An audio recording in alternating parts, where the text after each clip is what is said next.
is morning at the Naval Air Station in Jacksonville, Florida. The men in Patrol Squadron 24 stroll the tarmac that since the beginning of World War II has been home for naval aviators. These 12 men are just one of the many teams around the world that fly the Navy's most unheralded aircraft, the Lockheed P-3 Orion. The Orion is not a glamorous plane. It is not fast, nor is it capable of breathtaking aerobatics. Operating from land bases, Orion pilots are unfamiliar with the exhilaration of being catapulted from a pitching flight deck or catching the wire on a stormy night. But unlike Navy fighters, the Orion never needed a Top Gun school. During the Cold War, Orion crews waged a private but very real war against the Soviet Union. It began over 30 years ago when the threat of Soviet submarines prompted the Navy to replace their aging patrol planes. Named for the Greek god of the hunt, the Orion emerged as the world's premier sub-hunter. Today, the Hunter has found an expanded role to match the uncertainties of a post-Cold War world. But despite the collapse of the Soviet Union, a less tangible submarine threat still exists, and the Orion still does what it does best: hunt. All right, everybody gather around. Good morning. Our call sign this morning is VP24. Tactical call sign's BAT-1. Got a 6-hour mission going off the coast for a tactical ASW. Today's mission is ASW. ASW stands for Anti-Submarine Warfare. For Patrol Squadron 24, ASW is the primary task. However, other duties include anti-surface warfare, aerial mining, and maritime surveillance. Like all Navy squadrons, VP-24 has an insignia. They are the Batmen. This name derived from the Navy's first radar-controlled anti-ship missile, the Bat. VP-24 tested the Bat in the late 40s and has held the name ever since. Does anybody have any questions? Okay, if we have any emergencies in flight, we got a full NATO's crew on board. Flight operations in the Orion require that up to 12 crew members each share a separate responsibility. However, flying missions that may last up to 16 hours, they must also learn to get along.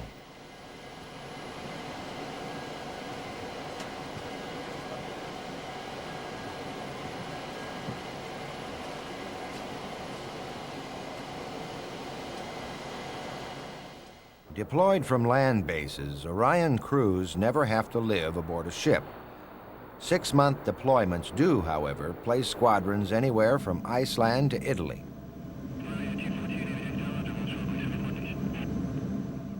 Final flight preparations are made by the pilot, co-pilot, and flight engineer as the crew awaits word from the plane captain to start the engines. The 4 large Allison turboprops found on the Orion are the same engines used to power the Air Force's C-130 Hercules.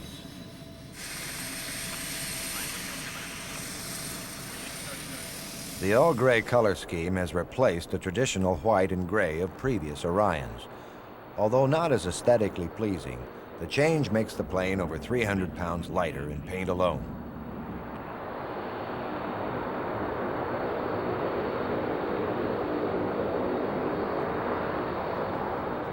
Paint is not the only change for this new generation of naval patrol. In recent years, the balance of world power has shifted drastically, forever altering the well-entrenched military dynamic of the Cold War. However, submarines have not gone away, and although the threat comes not from the Russians, their existence is no less daunting.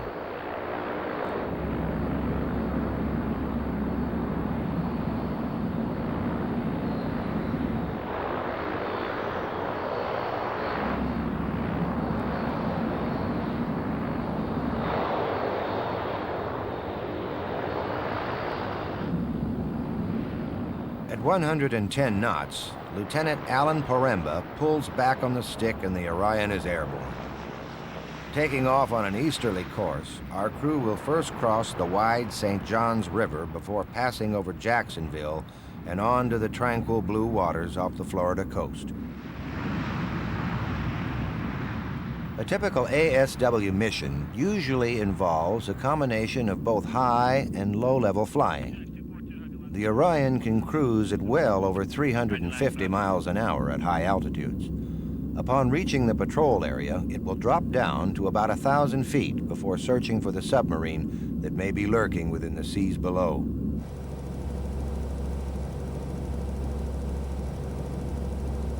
Okay, we're out here doing a surface surveillance search right now at 1,000 feet. We're flying loiter at 200 knots, looking for any targets. Okay, we've got a sub on the surface. I'm gonna go ahead and turn and see what kind of boat it is. Okay, Although sub hunting is a daily chore, every sub contact draws the interest of the crew. Okay, we're gonna go ahead and descend down to about 300 feet, and we're gonna go ahead and man the URDS. And radar's going to get a check on it. We'll go and see what kind of sub we've got here. Okay, we're starting to get a little better picture of him here. He looks like a U.S. boat from the bow planes. Most likely an LA class. That's our most up-to-date U.S. fast attack. The URDS, or infrared detection camera, uses variations in surface temperature to provide a detailed picture of the sub. Okay, our URDS camera just verified that it is a LA class submarine. He's heading roughly on an easterly course. Okay, we're flying over him now. You can see his whole outline in the water. He looks real impressive down here. Water's real clear, and you can just see by the plume he's putting up, he's got a lot of power. He's looking real impressive. Looks like they're transiting out of port, just getting ready to go out on an exercise. Their ops vary. They can do, when they're in port, they can come out and just do 2-week upkeep periods and just do some short exercises prior to going on a long-term deployment. Next to the P3, I'd have to say submarines are probably the best ASW platform that we have in the United States inventory, because they can be in the same environment as the subs are looking for, whereas we obviously have to look for them from the surface. Like the P-3 Orion, the American attack submarine was designed to neutralize what only a few years ago was America's greatest Cold War adversary. We cannot simply assume every nation wants the peace that we so earnestly desire. We're menaced by a power that openly condemns our values and answers our restraint with a relentless military buildup. Throughout the Cold War, high-profile military parades were held in Red Square. However, what was not showcased were Russia's most secretive weapons. They were lurking off the American coastline.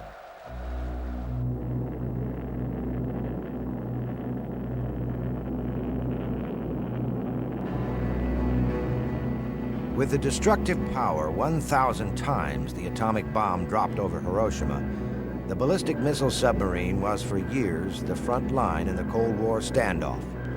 Victor, Charlie, and Delta-class submarines prowled the American coast, while Poseidon, Polaris, and Tridents kept their sights on the Soviet heartland.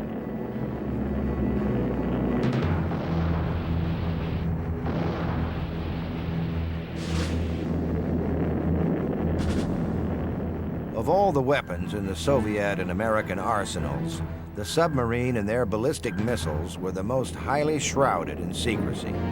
While new Soviet aircraft could be photographed by American interceptors during flyovers at a May Day parade, and troop movements and armament buildups could be picked up by satellites, the submarine was always an enigma.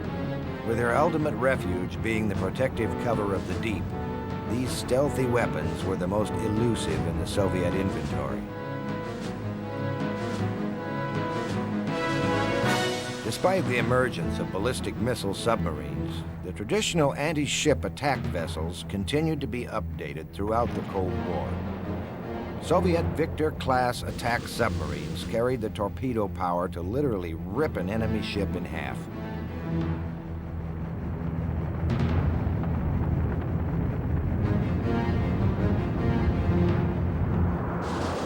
With the addition of the mammoth Delta-class sub in 1971, the Soviets had amassed the largest submarine force in the world. American cities could now be hit within minutes. To make matters worse, the Soviets were also perfecting the lethal cruise missile. Although perceived to be less advanced than their Western counterparts, cruise missiles launched by the Charlie-class submarine could skim over the shoreline virtually undetected.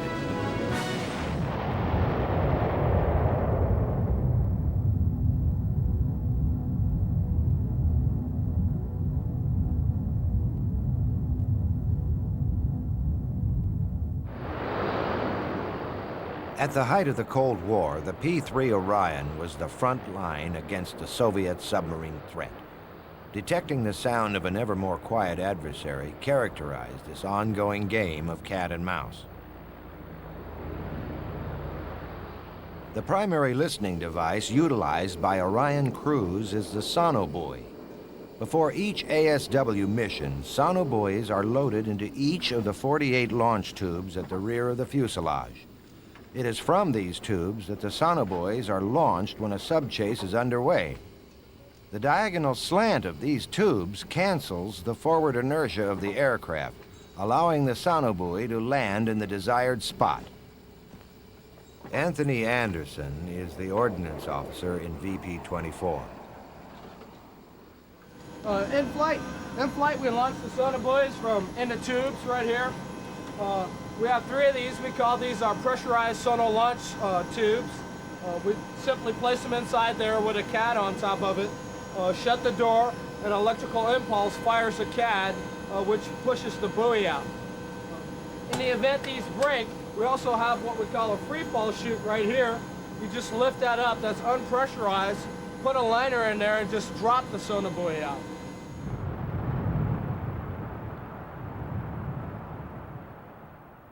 Once in the water, the sonobuoy transmits sound back to the Orion. However, the ocean is alive with activity. Noise given off by both natural and man-made sources results in a unique commotion. It is the job of the sensor operator aboard the Orion to isolate the sound of the submarine from the chaos of the sea. Petty Officer Tim Laws explains. The acoustic station is the first phase of after the sonobuoy gains contact, or the sonobuoy in the water takes all the raw frequencies, noise. It could be ambient sea noise, it could be surface traffic, plate tectonics, and of course we're looking for the master signal of the submarine itself.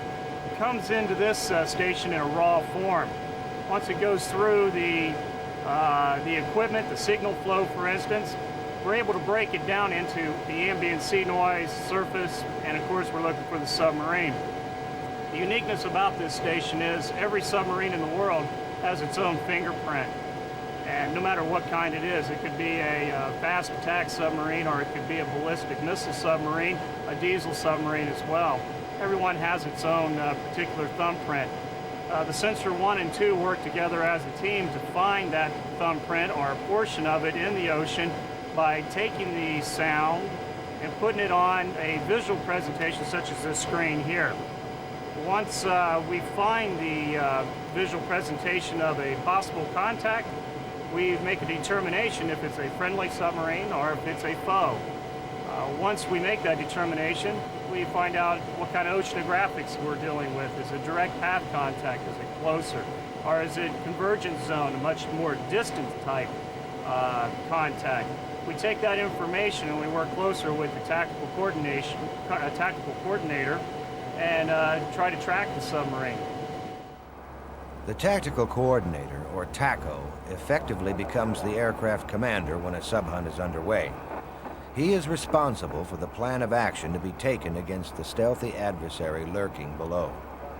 Maintaining complete radio silence, the TACO coordinates all communication between the pilot, navigator, and sensor operators. The Orion has many ways of finding and tracking enemy subs.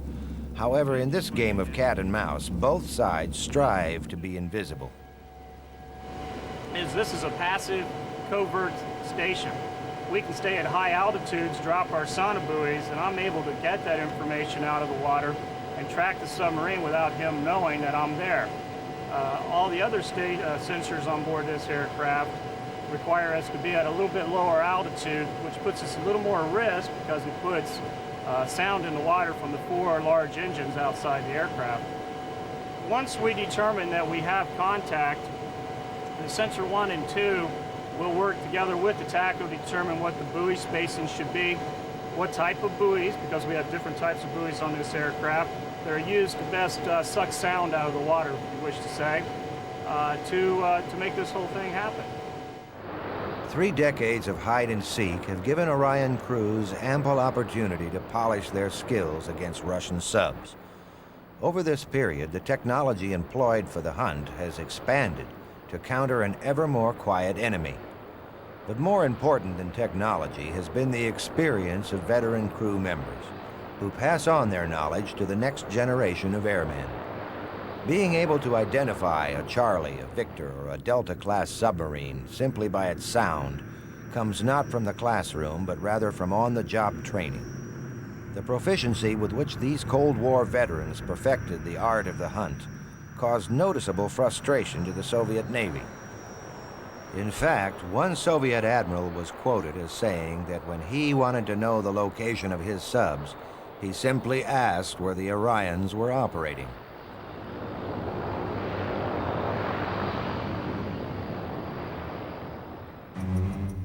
At the outbreak of World War I, the submarine was a fledgling technology. However, in the opening days of the war, the Unter's A-boat U-9 sank 3 British cruisers in just over 1 hour. The traditional concept of sea power was forever uprooted. Meanwhile, the introduction of air power was off to a less impressive start. Despite its appearance, the airplane did possess 2 important attributes: speed and long-range surveillance. Early sub-hunting might have been precarious, but it had potential. By war's end, maritime patrol planes were flying dedicated anti-submarine warfare missions. Working together with their ships, airplanes began to take their toll on German U-boats.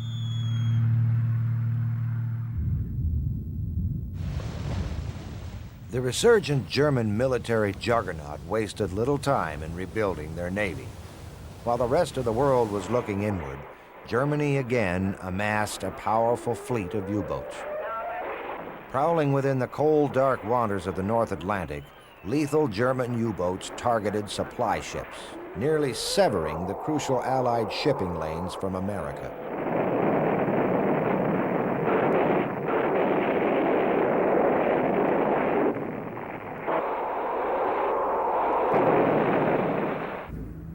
Effectively neutralizing the German sub-threat was crucial to the Allied war effort. U.S. and British Navy destroyers were fitted to the specific role of killing subs. While ship-launched depth charges were effective when accurately placed, it was often difficult for a ship to find a submarine. Airplanes, on the other hand, were well suited to the role. The Lockheed Hudson was one of the first planes to patrol the North Atlantic shipping lanes.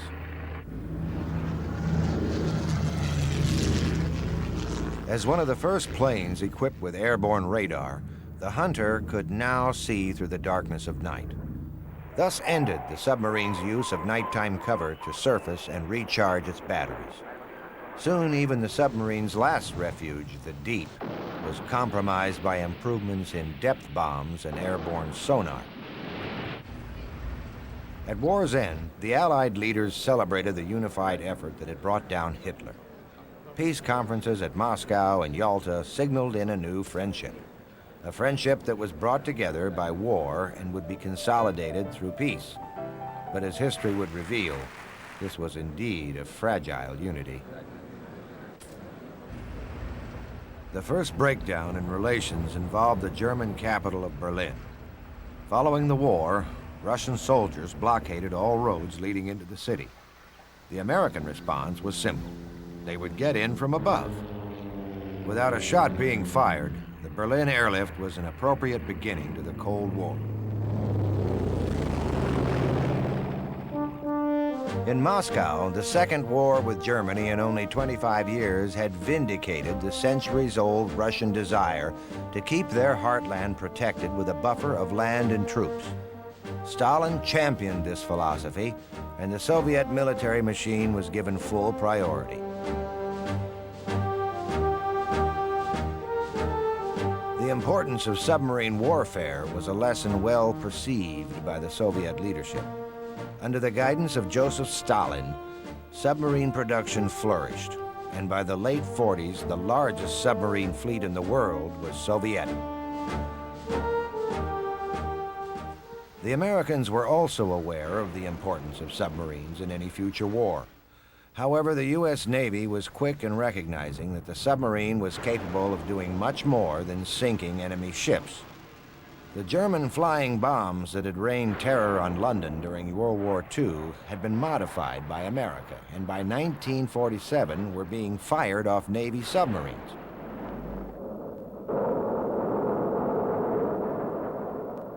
The Navy's first submarine-launched missile, the Loon, was soon eclipsed by the more advanced guided missile Regulus. Like the Loon, the Regulus was fired off a sled from the bow of the submarine. Once airborne, a nearby plane would take over guidance of the missile.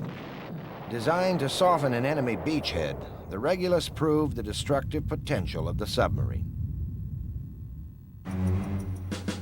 However, it was not the missile itself, but rather what it could carry that drew the attention of the Navy. The dawn of the nuclear age would forever change the dynamic of world power. During Operation Crossroads, the destructive force of atomic weapons was brutally clear, and the race to get as many of them as possible had begun.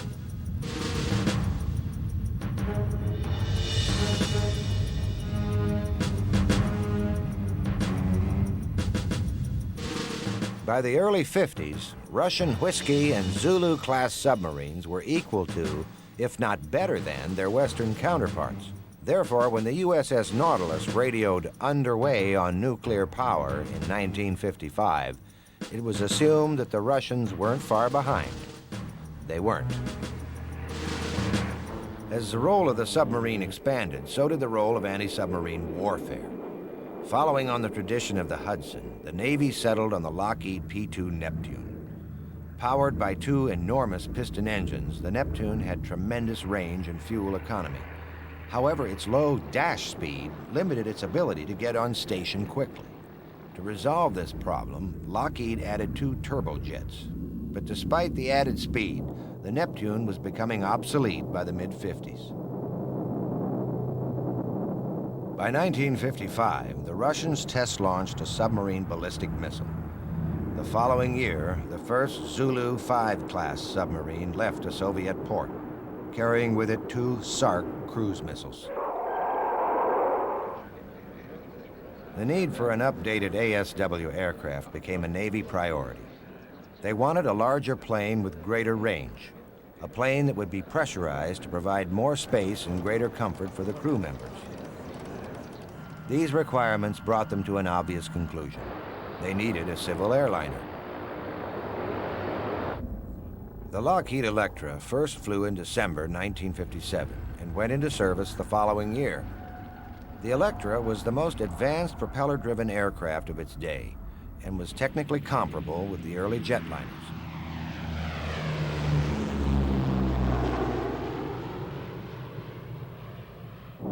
The New York to Chicago route quickly became its stronghold. But when the Electra's long-range potential was put to use, passengers could travel from Los Angeles to Hawaii in just over 6 hours. Trouble struck the Electra in 1959 when a Braniff plane broke up in clear air over Texas. 6 months later, a Northwest Electra was lost under similar circumstances. The cause of the accidents was found to be oscillation caused by the engines. When the oscillation reached the critical frequency, the wings snapped off at the root. By the time a cure was approved, public confidence had diminished, and Boeing had launched its 727 jetliner. The Electra would never recover, at least as a civil airliner. The Navy chose the Electra airframe to replace the aging Neptune. In August of 1962, VP-8 became the first tactical squadron to receive the P-3 Orion. Brandishing state-of-the-art avionics and computerized navigation and attack systems, VP-8 became the most modern and well-equipped squadron in anti-submarine warfare. With a plane that could now endure marathon 16-hour missions, the crew needed facilities to eat and sleep. For these airmen, the Orion became very much a second home. 242 Jack, how do you? Back here in a galley, this is where we kind of live, and whenever we're on a long flight, we got 9, 10, 11, 12-hour flights, and it gets pretty hard. We got a rack here for the flight station personnel. Kind of take a little, take a break, get a little shut-eye so they're fresh for being in a flight station. 242 Jack, how do you? Despite the addition of advanced avionics and computer systems, the Navy's Hunter retains many artifacts from an earlier time. The aircraft was derived actually from the old Lockheed Electra, and one of the strange things, this here is a hot pot. This is the oven here, and you can fill this with water and heat it up, keep it going. Coming from the Electra, this tube here, you to pull this cap off, and this is actually a baby bottle warmer from where, that's how far back this stuff goes. As the civil airliner Electra was fading from service, its airframe was finding an ever-expanding role for the U.S. Navy. The P-3 was outfitted with a variety of weapons that could be used against much more than Soviet submarines. External wing pylons and increased fuselage space allowed the P-3 to be effective at laying mines and attacking ships. Appropriately, this multi-mission aircraft's first call to duty was not in the role of the Hunter.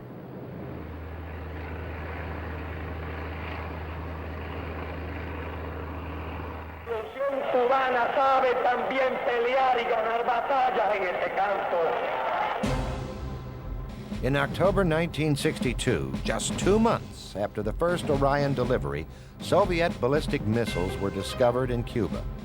Subsequent photographs revealed the presence of other military hardware, including the Soviets' newest jet fighter, the MiG-21.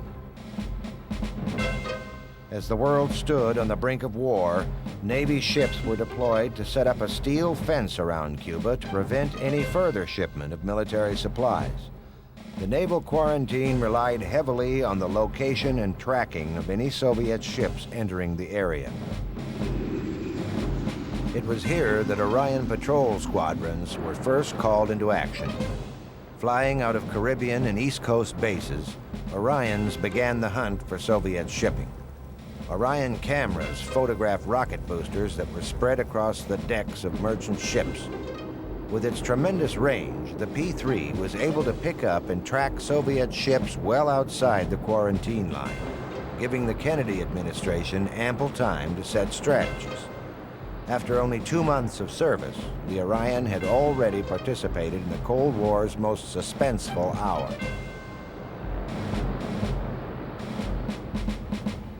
The Orion that flies today is not the same aircraft that flew against Khrushchev's ships during the Cuban Missile Crisis. Although it shares engine and airframe, the electronic systems are almost entirely new.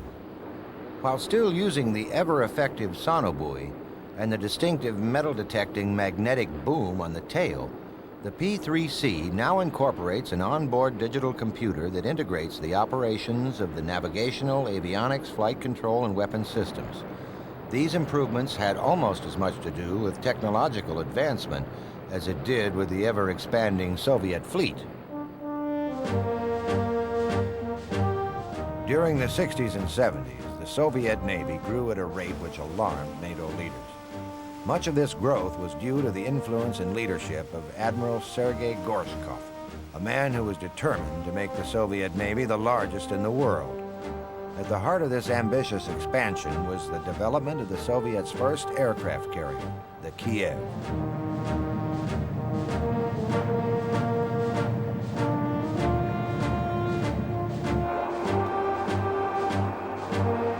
The Kiev is not a large carrier by American standards.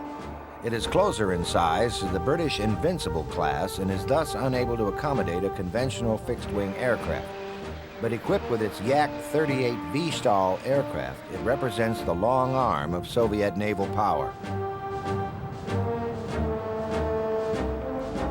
To add to the new carrier threat, the Soviets dramatically increased their surface fleet throughout the 70s. The proliferation of Soviet warships, notably the Kara-class cruisers and Kriva-class destroyers, gave Admiral Gorshkov the firepower necessary to compete with mighty carrier battle groups of the U.S. Navy.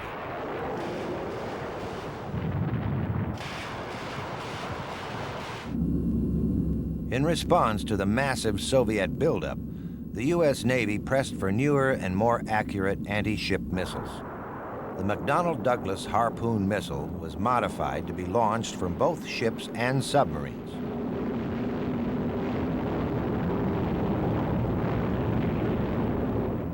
Like the feared Exocet missile used effectively during the conflict in the Falkland Islands, the Harpoon is a sea-skimming missile.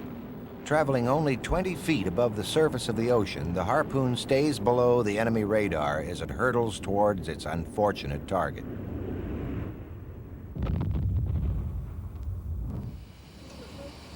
The updated model of the P-3 has been modified to carry the Harpoon missile. The Harpoon can be air-launched from a range of over 60 miles. Provided that the approximate position of the target is known and that no friendly ships are in the vicinity, the Harpoon can be left to navigate itself before homing in with its own radar.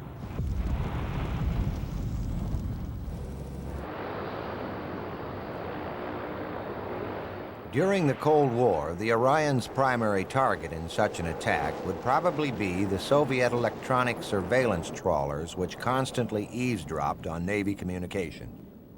Despite its intended role as sub-hunter, the Orion is the only aircraft in the Navy fully equipped for long-range anti-ship warfare. Using search radar and infrared detection, the Orion can track an enemy ship even though it remains unseen and over the horizon. If the ship is considered a hostile, the tactical coordinator can either relay its location information to a friendly vessel, or he can deal with the ship himself.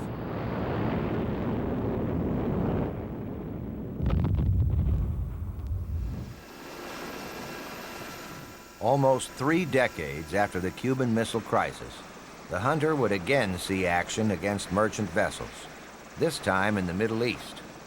When Saddam Hussein invaded Kuwait in August of 1990, the United Nations Security Council placed an embargo on all trade to Iraq. Within 24 hours of Iraq's invasion of Kuwait, P-3 Orions were patrolling the skies around the Arabian Peninsula. The first task of Orion crews was to provide vital data about Iraqi troop movements.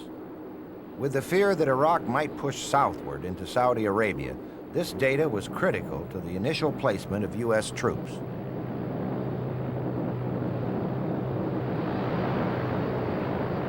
For the remainder of Operation Desert Shield, the Orion engaged in surveillance and interdiction of all ships suspected of violating the embargo against Iraq. On one particular mission, an Orion made a pass at what appeared to be an Egyptian freighter. However, the suspicious crew decided to take another look. On the second pass, the infrared display revealed that the Egyptian markings had been painted over Iraqi colors in an attempt to camouflage their registry. During this period, more than 6,000 ships were intercepted by patrol aircraft. As Desert Shield gave way to Desert Storm, airstrikes ensued and troops prepared for the invasion of Kuwait.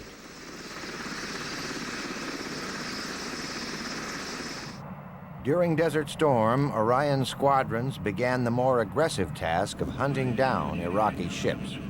In the darkened skies over the Persian Gulf, Orion crews began their relentless search.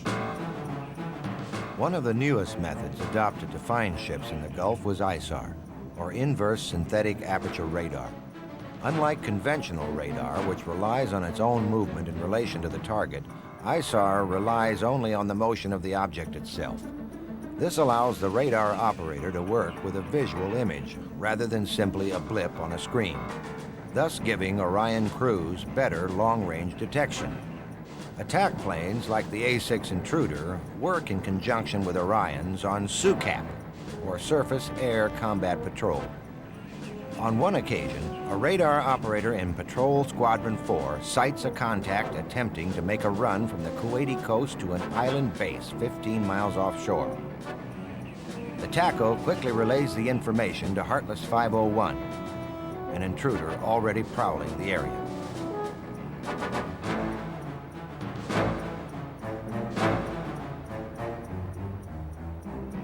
Using his forward-looking infrared sensor, Heartless 501 confirms the target is combatant. During the war, over half of the Iraqi ships destroyed resulted from P-3 detection and vector communication. Over Iraq, precision airstrikes pounded Iraqi defenses. Again proving its flexibility, the Orion played an important role in assessing the damage of coalition bombing raids.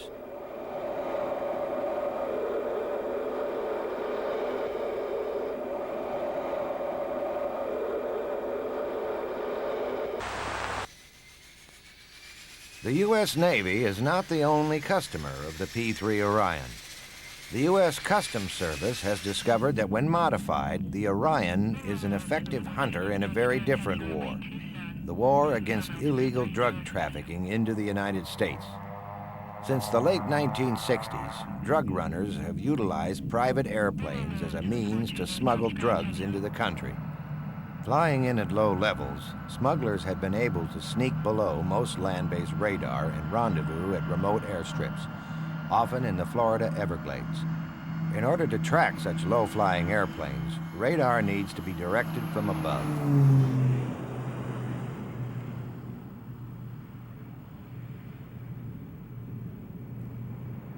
In the expanding war against smugglers, the Customs Service has employed an airborne early warning P-3 Orion. Its distinguishing feature is a 24-foot rotating antenna which houses the APS radar. With one sweep of the antenna, the Orion can survey 196,000 miles of airspace. To launch the P-3 out of Corpus Christi on a typical defense-in-depth application, we could depart, be down on station in about 6 hours in the Caribbean Sea,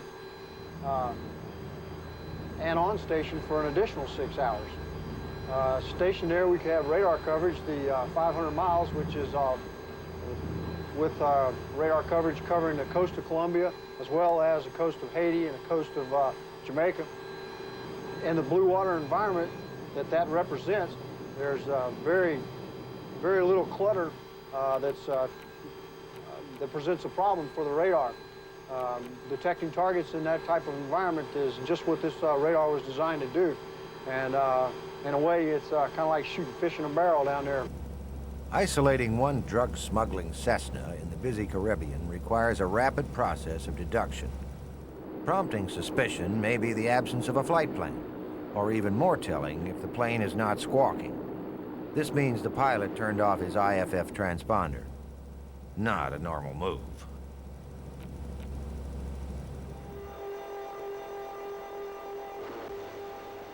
Once the P-3 isolates a suspicious target, its location and bearing are passed on to custom agents flying Cessna Citations or Black Hawk helicopters. It is here that the chase begins.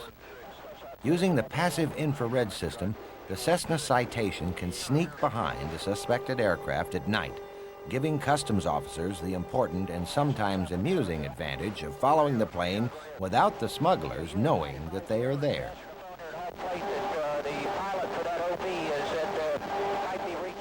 Using the infrared display, customs agents can read the plane's registration number in total darkness.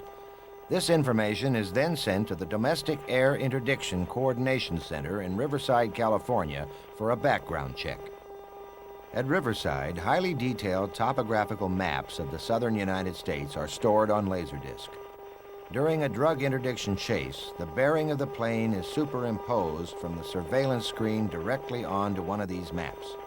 This allows the controller to keep all parties aware of any airports, roadways, or clandestine tarmacs to which the smuggler may be headed.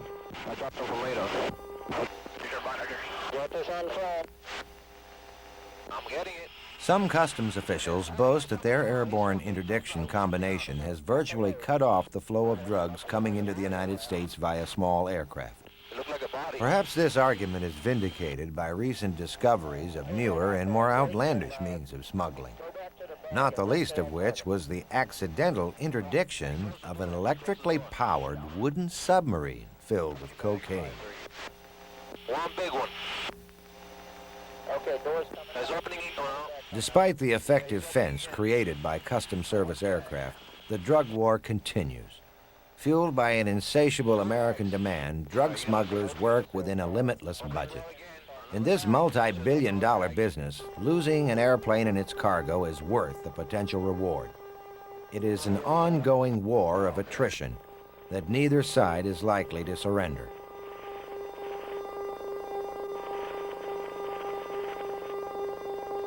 He crashed. He crashed. There is perhaps no greater measure of Orion's success than its popularity among foreign countries. In 1966, New Zealand became the first international customer to buy the P-3. During the Cold War, Australian P-3s played a crucial role in the detection of Soviet subs. The Japanese have turned to the U.S. Navy's Hunter to fulfill their diverse maritime needs. And at the wind-blown northern base of Andoy, Norwegian Orions have proven that the Arctic weather is no obstacle. While to the south, the Orion is flown over a less forbidding landscape by pilots of the Royal Netherlands Air Force. On the other side of the Atlantic, the country with the world's longest coastline, Canada, has extensively modified the Orion, appropriately renaming it Aurora. Guarding the Straits of Gibraltar are the Orions of Spain and Portugal. The latest Orion export, however, has been to the Far East. Suspicious of their northern neighbors, South Korea is now receiving the Orion.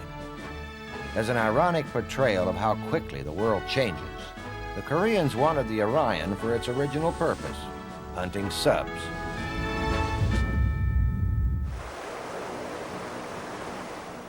Whether the Orion is monitoring shipping lanes, water pollution, engaged in search and rescue, or hunting submarines, it spends much of the time near the surface of the ocean. Salt water is extremely corrosive to any machine, and airplanes are no exception.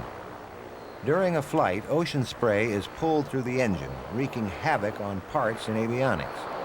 This is an aircraft cleaning system, known to naval aviators simply as the bird bath. After a mission, the Orion pilot taxis the plane through a wall of fresh water designed to remove salt from the engines and airframe. It is a sort of daily shower intended to slow the debilitating effects of the sea.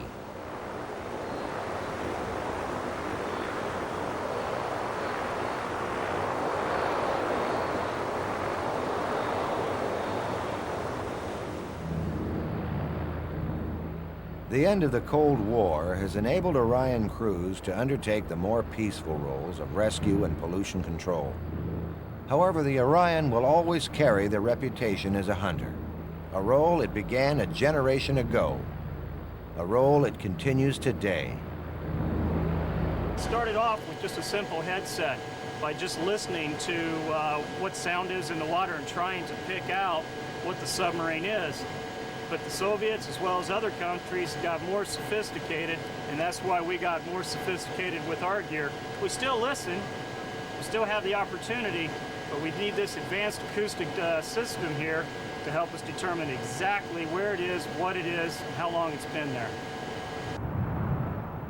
Searching for a submarine on the open and endless sea seems an impossible task. With 80% of the Earth's surface providing refuge, the submarine's greatest enemy is its own sound. P-3 veteran Commodore Paul Semko is all too familiar with the secretive game that came to symbolize the Cold War. Gamesmanship was always on noise in the water, on them trying to develop methods to put less noise in the water so that they'd be less detectable, and us developing methods to process noise in the water to be able to detect Soviet submarines. So that was always the sort of cat and mouse game, and them using machinery quieting, anechoic coating on their submarines, and us using ever more sensitive kinds of processing equipment on the aircraft to try and beat them at that game. We believe that that's one of the reasons that that made the Cold War come to a close, frankly, is that we felt like we were better than they were, and they knew it. With the dissolution of the Soviet Union, the Cold War threat has given way to a new but equally unsettling balance of world power. Political brushfires have replaced the standoff of superpowers. Facing bankruptcy, the Russian government has found that their submarines are more useful on the open market than they are off the American coastline. With third world countries now purchasing the technologies of the Cold War, the role of anti-submarine warfare has come full circle. There's a heck of a lot of unfriendly or unknown countries that are getting all kinds of submarines, whether they be diesel-powered or nuclear-powered. Certainly North Korea, the Iranians are buying these diesel-powered submarines now, and they've always been a difficult challenge for all of us in this business. So we refuse to give up that dimension. Though we've refocused our priorities in terms of the roles and missions that we are involved in, we refuse to give up on maintaining our ASW proficiency. So we spend a lot of time at home, whenever we get the opportunity on deployment, to keep those skills sharp, because they're very perishable. And if we don't do that, when the time comes, and I think we've all seen in the last few years that there's plenty of hot spots around, and that ASW is going to be something that we're going to be called on to do again.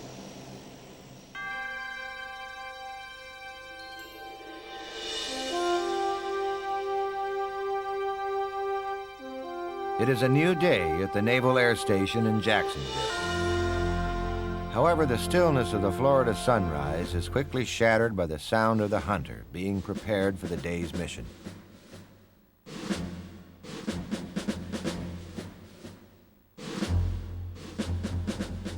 Despite all of the changes that have swept the world in the Orion's 3 decades of service, little has changed in the morning routine of men and women at Jacksonville and bases like it around the world.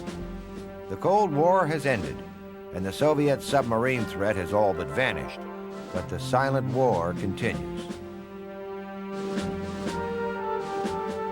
Today, the job may be locating a stricken sailboat, keeping an eye on the weather, or enforcing a trade embargo. Perhaps tomorrow there will be a submarine lurking off the American coastline. From where? A mystery. But what is certain is that the men and women of the Hunter will be watching and listening as the world hurtles headlong into an uncertain future.